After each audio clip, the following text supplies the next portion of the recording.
snowstorm. Antarctica. Ice scientists are penguins. Antarctica, they're opening the abyss. They are opening the abyss, let me tell you. Phys.org. The headline here, in sediments below Antarctic ice, scientists discover a giant groundwater system. Again, I keep saying this on every episode. I will say it again. My notifications for Antarctica stories has exploded. A lot of it has to do with many of the outlets carrying the same story, either mirrored or they have, they put their own headline on it or whatever. But this story was out there. Another headline of this same story said that, a giant MRI of the ice sheets reveals groundwater system or something. So this is definitely part of what people want us to know. All these discoveries recently. We had the 85,000 earthquakes that happened, 2 years ago or something, or 4 years ago that they're now reporting. And then the island that is newly discovered under the ice that is melting. And now a giant groundwater system discovered. What is going on? Why are they discovering all this stuff in Antarctica all of a sudden? This madness. All right, let's read a little bit of what they say here at phys.org. Many scientists say that liquid water is a key to understanding the behavior of the frozen form found in glaciers. Melt water is known to lubricate their gravelly bases and hasten their march towards the sea. In recent years, researchers in Antarctica have discovered hundreds of interconnected liquid lakes and rivers cradled within the ice itself. And they have imagined thick basins of sediments under the ice, potentially containing the biggest water reservoirs of all.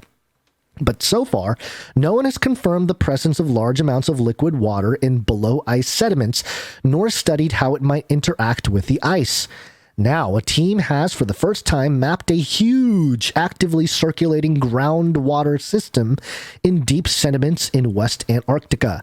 They say such systems, probably common in Antarctica, may have as yet unknown implications for how the frozen continent reacts to, or possibly even contributes to, climate change. I couldn't get to the jingle fast enough, but climate change, the 50 different jingles we have of it, and I couldn't get to one. I failed all of you. I should just quit now. Since the beginning of time, man has yearned to destroy the sun. I will do the next best thing. Block it out. Climate change. Climate change. Climate change. A mass extinction.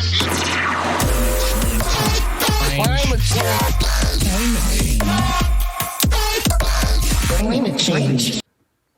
Scientists said in the last year, or at least all the people that are actually studying Antarctica, they've all come out and said, yeah, all these crazy things are happening, the earthquakes and all this, but there's no connection to climate change. So either the mainstream media completely lies and says that, whatever happened, the earthquakes or the melting ice or all this stuff, it is climate change, or they create studies, do research that reveal something and call it climate change, because they don't say that it is affected by climate change. What they say here is that it's unknown and that it's possibly connected or has contributions from climate change. So again, just leaving the door open for climate change to come on in. Quote, people have hypothesized that there could be deep groundwater in these sediments, but up to now, no one has done any detailed imaging, said the study's lead author, Chloe Gustafson, who did the research as a graduate student at Columbia University Lamont Doherty Earth Observatory. Quote, the amount of groundwater we found was so significant, it likely influences ice stream processes. Now we have to find out more and figure out how to incorporate that into models. Yay, more computer models. Scientists have for decades flown radars and other instruments over the Antarctic ice sheet to image subsurface features. Among many other things, these missions have revealed sedimentary basins sandwiched between ice and bedrock. All right, yada yada yada, more stuff about the ice and whatnot. So, okay, what's the big takeaway here? Why is discovering this so important? Let's see. The new study is just a start to addressing these questions. Like what? What kind of questions? Hold on, let me scroll back a little bit. Quote, ultimately, we don't have great constraints on the permeability of the sediments or how fast the water would flow. Would it make a big difference that would generate a runaway reaction, or is groundwater a more minor player in the grand scheme of ice flow? That's Gustafsson asking those questions. Okay, so the new study is just a start to addressing these questions. Quote, the confirmation of the existence of deep groundwater dynamics has transformed our understanding of ice stream behavior and will force modification of subglacial water models. Okay, so it's going to change the computer models. That's all that is? Change the computer model so we can better deceive the public into thinking that everything is caused by climate change. I mean, that's basically what this is. All right, so, okay. But the headline, having Antarctica and the word discovery, they just keep pumping it out and they keep drawing attention to it, which is always interesting. And as I was mentioning earlier, we here at Canary Cry NewsTalk, I speak for myself, but I think Basil would mostly agree, is that, when we talk about certain topics, Antarctica being one of those topics, we are coming at it with the presuppositions of research and studies and books and things that have been written and a whole set of things that are related to said topic, in this case, Antarctica. And so I just wanted to take time to touch on a couple of those things. And the thing I bring it up is because it's impossible to touch on every point when we bring up stories. There's always going to be a reference from research done in the past or somebody that said something, or these points that make reference or help bolster the argument, and it's just impossible to do it in this format that we have now currently, where it's not so much a deep dive into the topic per se. It's more of, hey, what's the news story, what's the angle, why are they even talking about it? But it's good to revisit some of the underpinnings of and the approach of something like Antarctica, and a lot of it has to do with what is categorized in Wikipedia as esoteric Nazism. Esoteric Nazism, also known as esoteric fascism, refers to a range of mystical interpretations and adaptations of Nazism, and it has to do with the religious movements of white nationalism and neo-Nazism. It includes beliefs in finding a mythical Hyperborea. And on this wiki page, there's a list of researchers and authors who have talked about this, and one of them is Miguel Serrano. Miguel Serrano, a former Chilean diplomat, is a major figure in esoteric Nazism, author of numerous books including The Golden Ribbon, Esoteric Hitlerism in 1978, and Adolf Hitler, The Last Avatar in 1984. Man, The Last Avatar. Adolf Hitler. Did he find the metaverse before anybody? Was he the first one to enter the metaverse? And now he's had to wait all these years for humanity to rebuild the metaverse on this side so he can come back out? Man. Serrano is one of a number of Nazi esotericists who regard the Aryan blood as originally extraterrestrial. And there's a little blocked quote here that says, Serrano finds mythological evidence for extraterrestrial origin of man in the Nephilim.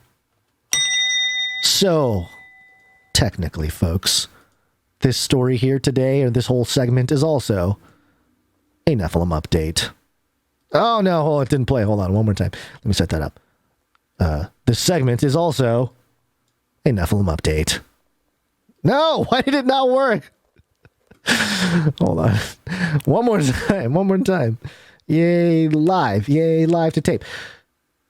This is also a Nephilim update. Nephilim update. Nephilim update. Nephilim update. There we go. All right, so yes. Yeah, so Serrano thinks ETs or the ET narrative has something to do with the Nephilim from the Bible, which makes sense. And Serrano suggests that the sudden appearance of Cro-Magnon man and his high artistic and cultural achievements in prehistoric Europe records the passage of one such Divya-descended race alongside the abysmal inferiority of Neanderthal man, an abomination and manifest creation of the demiurge.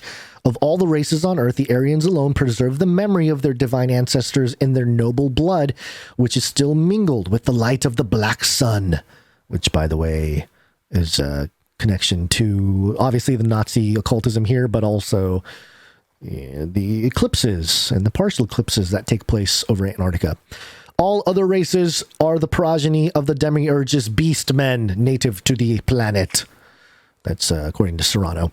And then later on, it says here, the concept of Hyperborea has a simultaneously racial and mystical meaning for Serrano. He believes that Hitler was in Shambhala, an underground center in Antarctica, formerly at the North Pole and Tibet, where he was in contact with the Hyperborean gods, and whence he would someday emerge with a fleet of UFOs to lead the forces of light, the Hyperboreans, and sometimes associated with Vril, over the forces of darkness, inevitably including, for Serrano, those of the Abrahamic religion who worship the Abrahamic God, in a last battle and thus inaugurating a Fourth Reich.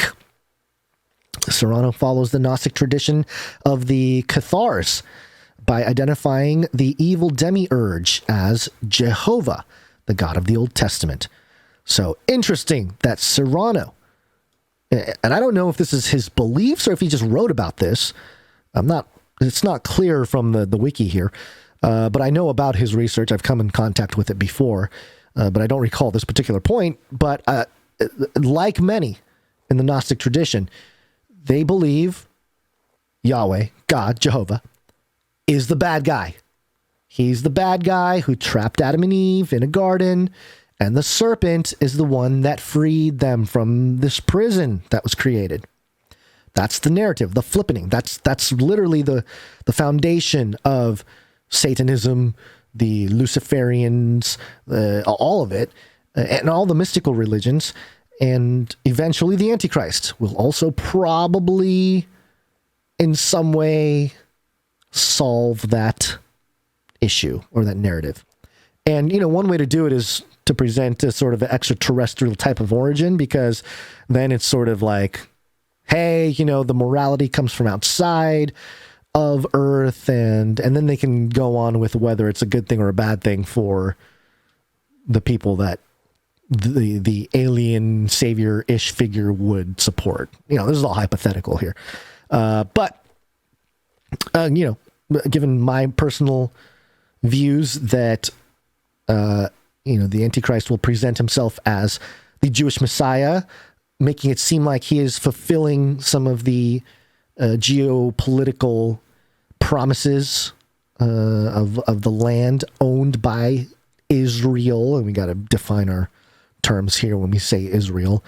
An eschatological Israel would be sort of, it would be the nation state of Israel that we see now, like a nation state, not necessarily the people in terms of an ethnic race, although that is also references Israel. And then it gets confusing because also, people of God are called Israel in the New Testament. It's just a jumbled message. I'm not going to go down that road right now. But the point being that this whole thing with Shambhala and Hitler and all this stuff has its origins in Antarctica.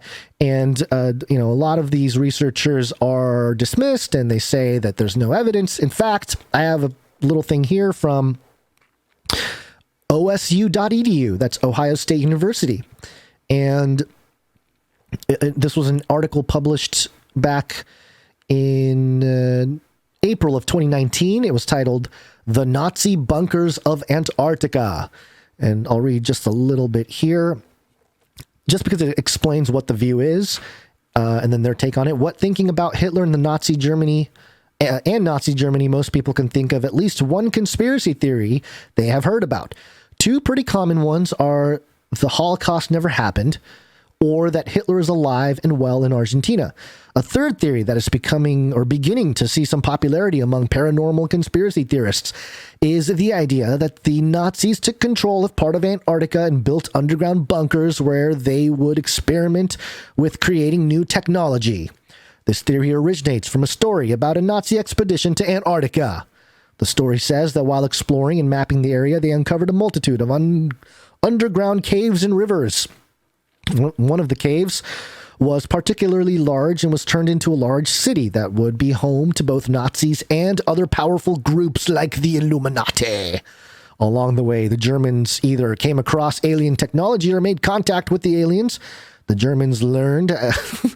I love this because this is in like a Ohio State University paper, but they're just like going off on these views. But, you know, they're saying this is all nonsense, is why they can publish this. Along the way, the Germans either came across alien technology or made contact with aliens. The Germans learned how to use the technology and were able to build a number of weapons.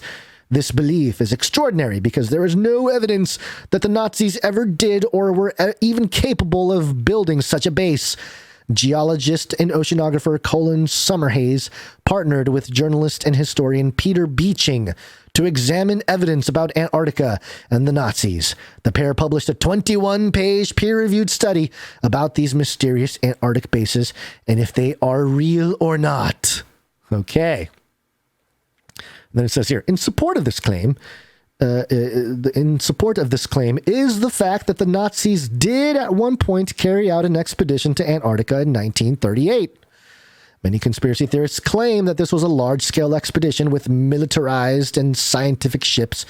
In reality, it was just one small ship with the goal of finding new territory, where Germany could expand their whaling industry. There's also no mention of intent to establish a base in any Nazi documents. And after the start of World War II, the Nazis don't return to Antarctica until 1959. The crew manning the ship also would have been nowhere near large enough to build a base the size of what is being claimed. Okay, the thing is, and this is me talking here, you know, just peddling the mainstream narrative doesn't mean that there are facts and truths to the expedition and the real agenda at play here that are, you know, it doesn't mean that those things don't exist. They probably do exist, and to what level the Nazis in 1938 were actually able to carry out the expedition and fulfill that. Okay, sure, we don't have any hard evidence that it would satisfy, you know, somebody, but of course it's a remote location. It's hard to get hard evidence in that regard. But yeah, just peddling the other side of it of like, oh, there's no evidence, just saying it. There's no evidence. That means you know or have looked at all the variables. And given the fact that we are getting all the discoveries under the ice, discoveries of water, discoveries in Antarctica, the sentiment is that, hey, we don't know anything about Antarctica. We don't know enough. If we're making all these discoveries every week, then clearly there's stuff we don't know about Antarctica. But to say that there's no evidence, period, is de facto admitting or suggesting, not admitting, they're suggesting that they do have every inch of Antarctica mapped and known. And we can tell you with certainty that there's no evidence of a base, a Nazi base, or anything of the sort, which is just ridiculous. I mean, and the thing is, they could be right. They could be telling the truth, the fact of the matter, that there is nothing there that would indicate any kind of strange happenings in the past or alien technology or anything like that. But even still, to suggest that you know is ridiculous. And then it gets into some of the treaty stuff and, you know, the conspiracy theorists saying why, you know, certain, or the Antarctic Treaty would be the way it is. And then they get into trying to explain, you know, why people believe such things on this OSU paper. So why do so many people believe this despite the lack of evidence? Even though in the last paragraph you admitted that, yeah, in fact, Nazis did carry out expeditions to Antarctica on paper. And that's the public record of things. Who knows what's not public? I mean, people are pulling off trades today, right now. Certain countries sending out ships into the middle of the ocean, making a trade of oil or whatever with Russian ships, bringing it back on shore. Nobody has to know that Russians actually supplied our oil. The mainstream media is not going to hear about it. It's not going to go down in historical records. Some fringe authors might find out and write about it, but who cares? Those are conspiracy theorists. No one's going to believe them. Right? If that's happening now, which it is, of course, stuff from 100 years ago can be kept secret. So anyway, why do so many people believe this information or believe the conspiracy theories despite the lack of evidence? One major reason is simply because it's Antarctica. Its hazardous condition makes Antarctica one of the last unexplored places on Earth because so little is known. Oh, so if so little is known, how are you so sure that what's there and what's not? I get mad about silly things. Because so little is known about the continent, this makes it a perfect breeding ground for conspiracy theories and speculations about what's there and what is not. OSU. So much of it remains unexplored and unknown, and it makes people think that anything could be there. Another contributor to this belief is that there have been some bizarre military activities that have occurred at Antarctica over the years, such as supposed German boats coming or the U.S. project Operation High Jump. These strange events, we don't know what's going on with those, and the lack of information around them often lead people to conclude that it must be because there's something going on there that the government doesn't want us to know. Listen, when the government doesn't say something, it's because they don't want the public to know. That's why they do it. Rumors and speculation abound, and a conspiracy theory is born. So according to this very writing here in this OSU, Ohio State University.edu thing about, pushing back on the Antarctica conspiracies about Nazis and all this kind of stuff. Pushing back on it is... Hold on, I just lost my train of thought.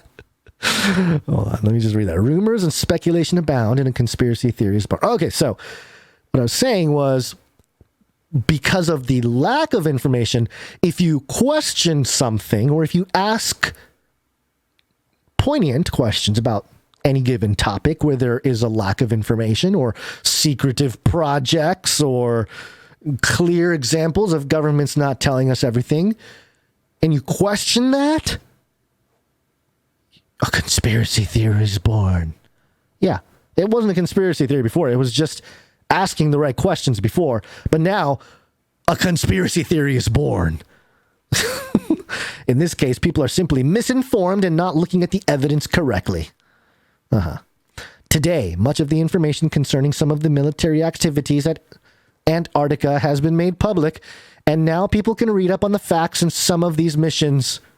Okay, again, sleight of hand trick. Today, much of the information, so meaning not all, but much of the information concerning some of the military activities, meaning not all, but some of the military activities at Antarctica, has been made public. Yeah, not everything's public, bro. That's the whole point of what we're saying. And now people can read up on the facts on some of these missions. Okay, I think you get the point. This is why it's infuriating reading stuff like this, because it's like, where's the logic? Where's any objectivity? There's nothing. It's just like you've made your decision and you're just writing words that confirm that bias. At the bottom of the article here, the idea that the Nazis built a secret base in Antarctica is not based on evidence. To date, there has been nothing found to support it, except for those pyramids and meteorites and underground water systems that we didn't know about and islands we didn't know about and Nephilim penguins.